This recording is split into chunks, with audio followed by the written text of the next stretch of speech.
Good morning friends, मैं सीमा Lakshmi garden से मेरा सुबह 6:30 बजे का नमस्कार। आज 22 अप्रैल हो गई है, तो मैं आप लोगों को इस आयुर्वेद के बहुत ही खूबसूरत प्लांट से मिलवा रही हूँ कि ये आयुर्वेद की औषधि बनाने में बहुत ही इसका प्रयोग होता है। तो ये तो सभी के घरों में पाया जाता होगा। जगह जगह आप देखिए, रास्ते में, सड़कों पे और जंगलों में, बागों में, हर जगह कहीं आप देखिए इसको, ये हर समय आपको दिखेगा। तो अब तो ये जो पौधा है इसको हाइब्रिड भी बना रहे हैं लोग, लेकिन इस हाइब्रिड पौधे में इसमें कोई ऐसी मेडिसिन नहीं होती है जितना ये देसी वाला है। एक गुलाबी, एक हल्का सा पर्पल गुलाबी शेड में होता है ये, और वाइट शेड में ये होता है। तो ये वाइट शेड का जो सफ़ेद कलर का ये फ्लावर होता है, इसका हमारे दवाई बनाने में काम आता है। इसकी पत्तियां जो होती हैं, इसकी पत्तियां बहुत ही ज़्यादा ये दवाई बनाने में इसका प्रयोग किया जाता है। तो मैं आपको इसके बहुत सारे नाम हैं। इसके नामों में सबसे पहले सदाबहार है, और सदाफूली भी इसको कहते हैं, नयनतारा भी इसको कहते हैं, और संग पुष्पा भी इसको कहते हैं। तो इन बहुत सारे नामों से जाना जाता है पौधा। तो और इसका मेन बात है, ये इस पौधे को कोई जानवर खाता भी नहीं है, क्योंकि इसकी पत्तियां जो हैं बहुत कड़वी होती हैं, फूल इसके बहुत कड़वे होते हैं। तो इसी वजह से ये आयुर्वेद की में दवाई बनाने में इसका बहुत प्रयोग किया जाता है। तो मैं आपको ये बताना चाह रही हूँ कि किन किन दवाइयों में इनका प्रयोग होता है। तो सबसे पहला तो इसको डायबिटीज़ की जो डायबिटीज़ के पेशेंट होते हैं उनको ये बहुत ही फ़ायदा करता है। तो इसका प्रयोग करने की जो कैसे इसको प्रयोग किया जाए दवाई में, तो मैं आपको बताती हूँ कि इनकी इस वाइट फ्लावर के पत्तियों की, जैसे 5 पत्ती आपने तोड़ ली, 5 पत्ती तोड़ ली और 5 फूल तोड़ लिए। 5 पत्ती 5 फूल को तोड़ के, और एक करेला, एक खीरा और एक टमाटर, और 5 पत्तियों को ये मिक्सी में पीस लीजिए, सारी चीज़ों को। और मिक्सी में पीस के बाद 1 गिलास जब आपका जूस बन जाए, तो 1 गिलास जूस आप सुबह और शाम 2 टाइम सेवन कीजिए। तो देखिए, डायबिटीज़ के जो रोगी होते हैं उनके लिए बहुत ही रामबाण है, बहुत ही फ़ायदा करता है ये। बहुत ऐसे रोग हैं, आयुर्वेद की दवाई ऐसे कोई नहीं है जिसमें इनका प्रयोग नहीं किया जाता है। बड़ी बड़ी बीमारी के जो दवाइयाँ बनती हैं आयुर्वेद की, वो इसका प्रयोग किया जाता है। और जो हमारा देश है, हम अपने भारत देश के वासी हैं। तो हम भारत देश के वासी हैं, इसलिए हमको बहुत ही अपने ऊपर गर्व होता है, क्योंकि भारत देश की धरती पर इतने ज़्यादा औषधि प्लांट लगे हुए हैं, औषधि प्लांटों से भरपूर है। तो बहुत पहले ज़माने के लोग आयुर्वेद के पे बहुत विश्वास करते थे, वैद्य लोग हुआ करते थे। तो वो वैद्य लोग अपने साथ जड़ी बूटियों, जैसे कोई पेशेंट होता था, फीवर जो होता है, फीवर चढ़ाता था, तो फीवर नब्ज नाप के, जो हाथ की नब्ज होती है उसको नाप के ही बता देते थे कि कितना बुखार है और कितना क्या रोग है। वो नब्ज से ही जान जाते थे कि क्या रोग है। और आयुर्वेद की जो दवाई होती है उनसे ही इलाज करते थे, और 100% 100% इलाज से वो मरीज़ सही हो जाता था। लेकिन इधर कुछ समय से कि आयुर्वेद पे लोग विश्वास कम करते हैं, तो एलोपैथी पे ज़्यादा जाते हैं। कि एलोपैथिक दवाई जो होती है बहुत ही फ़ायदेमंद तो होती है, लेकिन थोड़ी देर के लिए, और उसके साइड इफ़ेक्ट भी बहुत होते हैं। और आयुर्वेद ऐसी एक दवाई है, इसमें कोई आपको साइड इफ़ेक्ट नहीं मिलेगा। तो आप उसका जब सेवन करेंगे तो फ़ायदा तो देर से करता है। कोई ऐसी मेडिसिन होती हैं वो तुरंत फ़ायदा करती हैं, क्योंकि वैद्य लोग अगर जो उनका प्रयोग करते थे, तो उसमें कुछ ना कुछ उसका ज़रूर होता था कि आप कोई भी दवाई, पत्तियों की दवाई, कोई ऐसी जड़ी बूटियाँ प्रयोग करते थे, उनसे उनका फ़ायदा ज़रूर होता था। तो अब फिर से आयुर्वेद पे लोग विश्वास करने लगे हैं कि आयुर्वेद, क्योंकि हर आजकल हर एक सदस्य कहीं न कहीं किसी की न किसी तरह से वो टेंशन में रहता है। टेंशन की वजह से वो डिप्रेशन में भी चला जाता है, मानसिक तनाव होता है। और डायबिटीज़ जैसी बीमारी, डायबिटीज़ बीमारी एक टेंशन में होती है। दिनचर्या इतनी बदल गई है कि आदमी पैसा रुपया कमाने में इतना ज़्यादा व्यस्त हो गया है कि अपने शरीर का भी ध्यान भी नहीं देता है।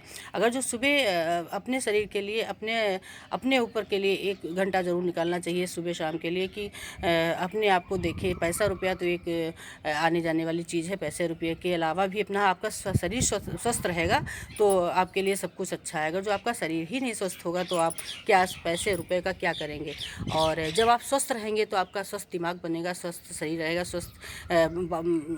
स्वस्थ जो आपकी वो दिनचर्या रहेगी। और आप कितना खुश रहेंगे, आपको आपके भगवान ने आपको इतना बढ़िया जीवन दिया है तो उसको आप स्वस्थ रह के ही अगर जो बिताते हैं तो क्या बात है। और थोड़ा सा आलस नहीं करना चाहिए। सुबह 4 और 5 बजे के बीच में ज़रूर उठ के आप अपने लिए कुछ समय निकालें, प्राणायाम करें, योगा करें। आजकल कोरोना का पीरियड चल रहा है तो कोरोना के पीरियड में लोग इतने ज़्यादा दहशत में आए हुए हैं, लेकिन अपने ऊपर वो ध्यान नहीं रखते हैं। बस सोचते रहते हैं कि कोरोना कितना ख़राब ये वायरस हो गया है जो आपके शरीर में जाके आपको पता ही नहीं चलता है, आपको शरीर को डैमेज कर देता है। तो मेरा कहने का मतलब ये है कि आप अपने शरीर के लिए सचेत हो जाएं और सुबह उठें और प्राणायाम करें। प्राणायाम में भस्त्रिका है, कपालभाति है, और अनुलोम विलोम है, भ्रामरी प्राणायाम है, उद्गीत प्राणायाम है। ये सब आप प्राणायाम अगर अपने दिनचर्या में सुबह के समय आप करते हैं तो आपको देखिए कितने स्वस्थ रहते हैं। स्वस्थ शरीर जब आपका होगा तो स्वस्थ काया भी होगी, आपका शरीर भी इतना निरोगी रहेगा, आपकी सोचने समझने की क्षमता भी बहुत बड़ी होगी। और मैं आपको एक बताना चाहती हूँ, ये जो सदाबहार का जो पौधा है ये कैंसर जैसी बीमारियों के लिए बहुत ही कारगर है। कैंसर में आपके जो विषैले जो जीवाणु जो आपके शरीर में हो जाते हैं, शरीर में किसी भी तरीके से खान पीन से, जो आपकी जो दिनचर्या है उसकी वजह से आपके विषैले जो जर्म्स होते हैं आपके शरीर में चले जाते हैं, उनको ये मारने में बहुत बड़ा कारगर ये इसका पौधा है सदाबहार का। तो उसको उसकी जड़ें, और एक बच्चों में जो रोग आ जाता है, बच्चों के खांसी जुकाम हो जाता है और खुजली दाने हो जाते हैं, बालों में कभी कभी ऐसे है कि महीने में दाने हो जाते हैं, उसका इलाज लोग कैसे करें। तो सदाबहार की जो पत्तियां हैं और या जड़ें हैं उसको आप पत्तियां फूल को पीस लीजिए और पीस कर इसका सर में लेप लगा लीजिए, सर में आप लगा लीजिए तो देखिए दाने फुंसी भी चले जाते हैं। और स्किन रोग में बहुत ही ज़्यादा ये कारगर है सदाबहार की पत्ती फूल। तो सदाबहार की पत्ती और फूल नहीं मिलते तो कोई बात नहीं, पत्तियों को ही आप पीस के, और नीम की जो नीम बहुत ही बड़ा मेडिसिन, नीम को भी अपने घर में ऐड करिए। नीम की 4-5 पत्ती, 4-5 सदाबहार की पत्तियों को पीस लीजिए, और जहाँ पे आपकी स्किन में दाने हो गए हैं या सर में दाने हो गए, खुजली हो गई, तो उसमें आप लेप लगा लीजिए। तो देखिए कितना 2-3 बार लगाने में तो आपको कितना असर मिलता है, बिल्कुल सही हो जाते हैं। और जो हमारे कैंसर के रोगी हैं उनकी दवाई बनाने में ये जो मेडिसिन जो बनती है, जो आयुर्वेद की दवाई बनती है, उनमें इन पत्तियों का, फूलों का और जो जड़ें होती हैं सदाबहार की, तो उनका बहुत ज़्यादा प्रयोग किया जाता है। और इसके पौधे में 150 एक्सलाइड होते हैं। आपको पता होगा कि जो इसका पौधा होता है 150 एक्सलाइट होते हैं, जो हमारे शरीर में जो विषैले जो जर्म चले जाते हैं उनको मारने में ही बहुत कारगर होता है। इसकी पत्तियां और इसके फूल, इसका जो सफ़ेद कलर का फूल होता है बहुत ही फ़ायदेमंद, बहुत ही ज़्यादा ये दवाई बनाने में इसका प्रयोग किया जाता है। और ये बैगनी कलर का भी जो आपका जो देसी सदाबहार है, बैगनी कलर में और सफ़ेद कलर में, इसका प्रयोग बहुत ही दवाई बनाने में, जो आयुर्वेद की औषधि उनको बनाने में काम आता। जो हमारी डायबिटीज़ की जो दवाई है मधुनाशनी में इसका बहुत प्रयोग किया जाता है। इसकी पत्ती को, फूलों का, जड़ों का इसका प्रयोग किया जाता है। तो आप लोग भी अपने घरों में में सदाबहार को लगाइए। लगा तो सबके घर में होता, लेकिन हम सभी लोगों को पता नहीं होता कि इनमें ये कितना ज़्यादा दवाइयों का ये इसका पौधा स्रोत है। तो ये जो हाइब्रिड है इसमें कोई भी दवाई नहीं बनती है, बस देखने में खूबसूरत लगता है। इसमें बहुत सारे कलर आते हैं, मेरे पास 2 कलर हैं। तो और ये जो देसी वाले की पत्तियां देखिए कितनी खूबसूरत होती हैं। पत्तियां इसकी मोटी मोटी सी होती हैं, डार्क ग्रीन कलर की होती हैं, और इसमें कोई कीड़ा भी नहीं लगता, कोई कीड़ा अटैक नहीं करता, क्योंकि इतना ज़्यादा ये कड़वा होता है। इसकी फूल बहुत ज़्यादा कड़वे होते हैं, तो इसमें कोई कीड़ा अटैक नहीं करता। आप एक बार लगा दीजिए तो आपके यहाँ सालों माल रहता है, सालों साल रहता है, हर समय फ्लावरिंग करता है। इसलिए इसको सदाबहार कहते हैं, सदाफूली कहते हैं। हर समय ये फूला रहता है और बहुत ही हमारे प्रयोग की चीज़ है। इसको सुबह शाम इसका काढ़ा पीजिए। खीरा, ककड़ी, करेला, ककड़ी नहीं, खीरा, करेला, टमाटर और इसकी 4-5 पत्तियां आप पीस लीजिए। पीस के इसका जूस पी लीजिए सुबह और शाम। तो डायबिटीज़ वाले रोगियों के लिए बहुत ही ये फ़ायदेमंद है। और ये जो किडनी रोग हो जाता है, किडनी रोगों के लिए इसकी पत्तियाँ फूल बहुत फ़ायदेमंद है।